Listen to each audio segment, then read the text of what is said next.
Gold trusted gold buyers తాకట్టులో ఉన్న బంగారాన్ని విడిపించి ఈ రోజు ఉన్న మార్కెట్ ధరకే కొనబడును. మరిన్ని వివరాలకు సంప్రదించండి 77107720. ఎస్ఎల్బిసి టన్నెల్లో మొన్న ఉదయం 8:30 ప్రాంతంలో ప్రమాదం జరిగింది. ఇప్పటి వరకు కూడా వారి ఆచూకీ తెలియనటువంటి పరిస్థితి. పూర్తిగా నిరంతరంగా సహాయక చర్యలు జరుగుతున్నాయి. ఇక్కడ ఎన్డీఆర్ఎఫ్, ఎస్డీఆర్ఎఫ్ సిబ్బందితో పాటు ప్రత్యేక బృందాలన్నీ కూడా రావడం జరిగింది. ఆర్మీకి సంబంధించి, నేవీకి సంబంధించినటువంటి ప్రత్యేక బృందాలంతా కూడా నిరంతరంగా షిఫ్టుల వారీగా వారంతా కూడా లోపలికి వెళ్తున్నారు. ఈ టన్నెల్ దగ్గర 14వ కిలోమీటర్ దగ్గర పూర్తిగా ప్రమాదం చోటు చేసుకున్నటువంటి పరిస్థితి. ఈ నేపథ్యంలోనే ఇక్కడ పూర్తిగా ఇండియన్ ఆర్మీ, నేవీ టీమ్స్ కూడా రావడం జరిగింది. పూర్తిగా వారంతా కూడా ఇక్కడ పరిస్థితులంతా కూడా చూస్తున్నటువంటి పరిస్థితి. ఒకసారి చూద్దాం. ఇక్కడ ఏదైతే సెగ్మెంట్స్ ఉన్నాయో ఈ సెగ్మెంట్స్ గురించి ప్రధానంగా ఇక్కడ మాట్లాడుకోవాల్సినటువంటి అవసరం ఉంది. ఎందుకంటే ఈ సెగ్మెంట్స్ అంతా కూడా దాదాపుగా భారీ బరువు ఉండేటటువంటి ఈ సెగ్మెంట్స్ ద్వారానే పూర్తిగా లోపల ఈ టన్నెల్ మొత్తాన్ని కూడా సర్కిల్ షేప్ లో ఉండేటటువంటి ఈ టన్నెల్ మొత్తానికి కూడా ఈ సెగ్మెంట్లతోటే పూర్తిగా అమర్చడం జరిగింది. సో ఈ నేపథ్యంలోనే 14వ కిలోమీటర్ దగ్గర ప్రమాదం జరిగినటువంటి సందర్భంలో కూడా ఇవేవైతే ఉన్నాయో, ఈ సెగ్మెంట్స్ ఏవైతే ఉన్నాయో ఇవన్నీ కూడా ఒక్కసారిగా కుప్పకూలి పడిపోయినట్టుగా కూడా అక్కడికి లోపలికి వెళ్ళినటువంటి రెస్క్యూ టీం అంతా కూడా చెప్పుకొస్తున్నటువంటి పరిస్థితి. సో ఇదంతా కూడా ఇంత భారీ బరువైనటువంటి ఏదైతే ఉందో ఈ సెగ్మెంట్స్ అన్ని కూడా పడిపోయినటువంటి నేపథ్యంలోనే ప్రమాదం జరిగినట్టుగా తెలుస్తుంది.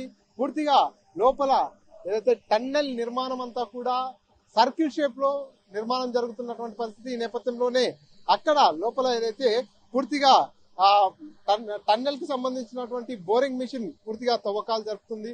ఆ తర్వాత ఇక్కడ చూస్తున్నాం విజువల్స్ లో కూడా ఇండియన్ నేవీకి సంబంధించినటువంటి టీం అంతా కూడా రావడం జరిగింది.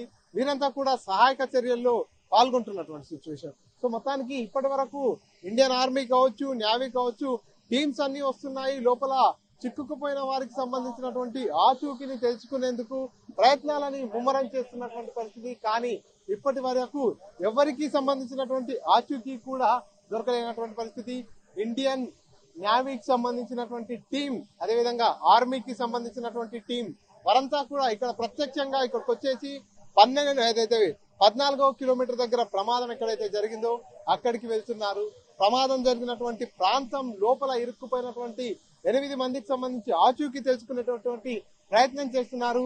రకరకాల ఎక్విప్మెంట్ అంతా కూడా తీసుకొస్తున్నారు. ఎందుకంటే పూర్తిగా అక్కడంతా కూడా భారీగా నీరు, బురద, మట్టి ఉన్నటువంటి నేపథ్యంలోనే వారంతా కూడా లోపలికి వెళ్ళేటటువంటి ప్రయత్నం చేస్తున్నారు. ఎగ్జాక్ట్ గా ఈ పిల్లర్స్ ని ఒకసారి, ఈ సెగ్మెంట్స్ ని ఒకసారి మనము పరిశీలిద్దాం. ఈ సెగ్మెంట్స్ అంతా కూడా మెట్రో పిల్లర్స్ దగ్గర అయితే తాత్కాలికంగా పూర్తిగా రెడీమేడ్ గా రెడీ చేసి కొన్ని కన్స్ట్రక్షన్స్ చేసేటటువంటి ఏవైతే ఉంటాయో ఆ మాదిరిగా ఉండేటటువంటి సెగ్మెంట్స్ అన్నట్టు ఇవన్నిటినీ పూర్తిగా లోపల ఏదైతే టన్నెల్ బోరింగ్ మిషన్ ప్రారంభమైన తర్వాత ఇదంతా కూడా పూర్తిగా రౌండ్ గా సర్కిల్ షేప్ లో ఆ టన్నెల్ బోరింగ్ మిషన్ అంతా కూడా చెక్కుతూ ముందుకెళ్తున్నటువంటి పరిస్థితి. వెళ్ళిన తర్వాత ఈ సెగ్మెంట్స్ అన్నిటిని కూడా అమరుస్తారు. ఈ సెగ్మెంట్ ని ఒకసారి అమర్చిన తర్వాత అక్కడ ఎటువంటి పరిస్థితుల్లో కూడా భూమి కదిలినా, కృంగినా కూడా ఎలాంటి ప్రమాదం జరగకుండా ఉండేందుకు ఈ సెగ్మెంట్ ని అమరుస్తారు. కానీ ఏదైతే అక్కడ సీఫేస్ దగ్గర ఏదైతే ప్రమాదం జరిగిందో అక్కడ పూర్తిగా పెద్ద ఎత్తున నీరంతా కూడా ఉన్నట్టుగా తెలుస్తుంది. ఈ నేపథ్యంలోనే ఇంతటి భారీ సెగ్మెంట్ ని కూడా కదిలించేసి ఇవన్నీ కూడా పడిపోయాయి. అక్కడ దాదాపుగా 20 మీటర్ల వరకు అంతా కూడా ఈ సెగ్మెంట్లంతా కూడా కూలిపోయినట్టుగా లోపలికి వెళ్ళిన వారు చెప్పుకొస్తున్నటువంటి పరిస్థితి. సో అక్కడ మరి ఇంతటి పెద్ద ఎత్తున, ఇంతటి బరువైన, ఇంత పెద్దటి సెగ్మెంటే పడిపోయిందంటే లోపల ప్రమాదం ఏ స్థాయిలో జరిగిందో అంచనా వేయొచ్చు.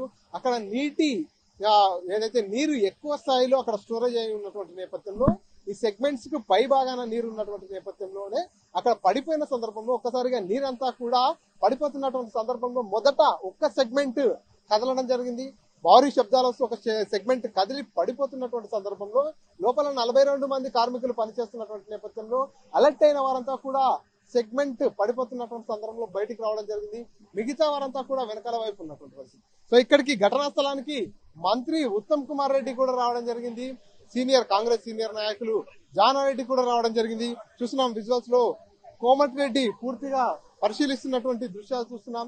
ఇక్కడంతా కూడా ఏదైతే టన్నెల్ దగ్గర ప్రమాద స్థాయిని తెలుసుకునేందుకు ఉదయాన ఇక్కడికి వచ్చినటువంటి కోమటిరెడ్డి పూర్తిగా ఇక్కడ పరిస్థితులన్నింటినీ కూడా ఇక్కడ తెలుసుకుంటున్నటువంటి పరిస్థితి. అధికారులతో మాట్లాడుతున్నారు. కాసేపటి క్రితం కూడా అధికారులతో రివ్యూ నిర్వహించడం జరిగింది. కోమటిరెడ్డి కావచ్చు, అదేవిధంగా జానారెడ్డి ఇద్దరు కూడా ఇక్కడే పూర్తిగా టన్నెల్ దగ్గర చూస్తూ కూడా లోపలికి వెళ్తున్నటువంటి దృశ్యాలు చూస్తున్నాం.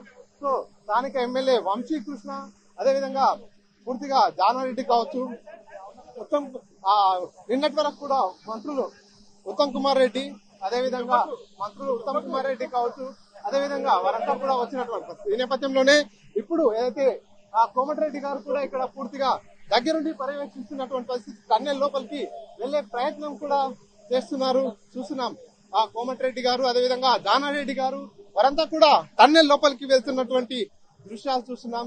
అసలు టన్నెల్ లోపల సిచ్యువేషన్స్ ఎట్లా ఉన్నాయి తెలుసుకునేందుకు కోమటిరెడ్డి, జానారెడ్డి, అదేవిధంగా ఎమ్మెల్యే వంశీకృష్ణ వీరంతా కూడా వెళ్తున్నటువంటి సిచ్యువేషన్స్ అయితే కనిపిస్తున్నాయి. సో మొత్తానికి ఇక్కడ సిచ్యువేషన్స్ అంతా కూడా ఏ విధంగా ఉన్నాయి అనేది అంచనా వేసేందుకు, పూర్తిగా రియాలిటీ తెలుసుకునేందుకు, ప్రమాద స్థాయిని అంచనా వేసేందుకు వస్తున్నటువంటి సిచ్యువేషన్. ఒకసారి మంత్రి కోమటిరెడ్డితో కూడా మాట్లాడించే ప్రయత్నం చేద్దాం. సార్ చెప్పండి, అసలు ఈ ప్రమాదాన్ని ఎట్లా చూస్తారు? అధికారులతో మాట్లాడారు కదా, ఏం మాట్లాడలేదు, లోపల మాట్లాడదు, లోపలికి వెళ్తున్నాం, లోపల మాట్లాడదామని చెప్తున్నటువంటి సిచ్యువేషన్ ఉంది. ఇది ఇక్కడ లేటెస్ట్ అప్డేట్. మంత్రి కోమటిరెడ్డి కూడా లోపలికి వెళ్ళిన తర్వాత సిచ్యువేషన్ చూసిన తర్వాత ఇంకా అధికారులతో చర్చలు చేస్తున్నాం. వారందరితో మాట్లాడిన తర్వాత దీనిపై మా మీడియాతో మాట్లాడుతూ కూడా చెప్పుకొస్తున్నటువంటి సిచ్యువేషన్ ఉంది. మరిన్ని వీడియోస్ కోసం ఛానల్ ని సబ్స్క్రైబ్ చేయండి. లేటెస్ట్ అప్డేట్స్ కోసం వాట్సాప్ ఛానల్ ని ఫాలో అవ్వండి. ఆ లింక్ డిస్క్రిప్షన్ లో ఉంది.